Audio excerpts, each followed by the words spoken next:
What's going on, guys? Coach Hayden here, and today we're going to be talking about the utility of using an auto-regulation system.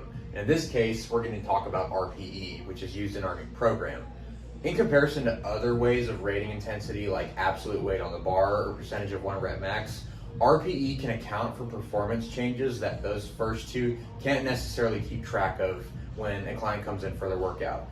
So just to give an example, let's say you got a client that comes in, they only got 2 hours of sleep the night before, they had an argument with their boss at work, they just generally didn't have that great of a day. And what can happen is that when they come to the gym in the morning, those things they drag with them, and that can influence their performance when they actually come to training. So RPE can account for those things, and it can allow the client to still get the same amount of training stimulus. So starting with our display here, RPE is scaled from 1 to 10, and starting at the top, RPE 10 within the context of a set is maximum effort.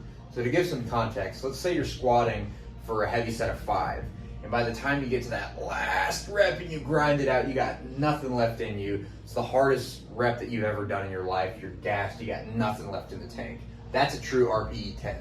Moving down to an RPE 9, that means we have 1 rep left in the tank. So it's still really difficult. It is a grinder, but you could eke out 1 more if you absolutely have to.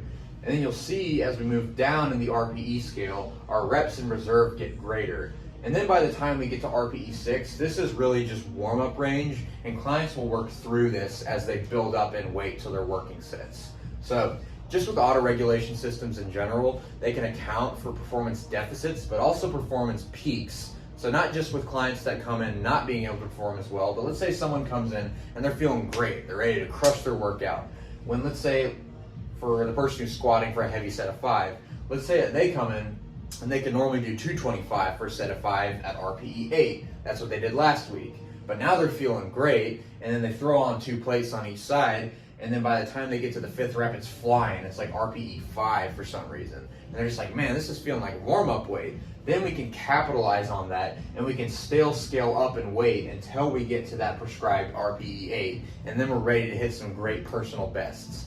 So that's just a brief flyover of RPE and auto-regulation in general and why it's useful in programming.